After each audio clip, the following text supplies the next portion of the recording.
সুপ্রিয় দর্শক, দেখতে দেখতে আজকে আমরা আর্জেন্টিনার খেলা দেখতে আসলাম। দেখেন কতগুলো লোক হয়েছে এখানে, আপনারা দেখতে পারতেছেন।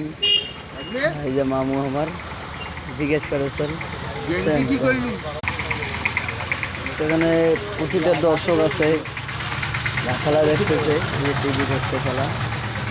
তখন দর্শকের মতামত নেবে। বাবা, আজকে যে আর্জেন্টিনার খেলা হচ্ছে, তোমার অনুভূতিটা কি, কেমন লাগছে? আর এটা তো হবে লাইভ পরে, ঠিক আছে? তারপরে এই যে পাশে আমার মামু। মামু, খেলাটা যে হচ্ছে, আপনার অনুভূতিটা কিরকম? খাইবে আর্জেন্টিনা 8টা। ও বাসরা কথা এখন না কেন, লাইভ আসলে এটা কিন্তু কি আর কি নয়। আরে 8টা খাইবে, বুঝছেন? লাইভ আসলে এই যে খাওয়া বাওয়া দেখেন না, কত প্রকার লোক এটা। মামু না প্রায় 45 মিনিট যে খেলা হইলো, এখন তো গোল 0-0।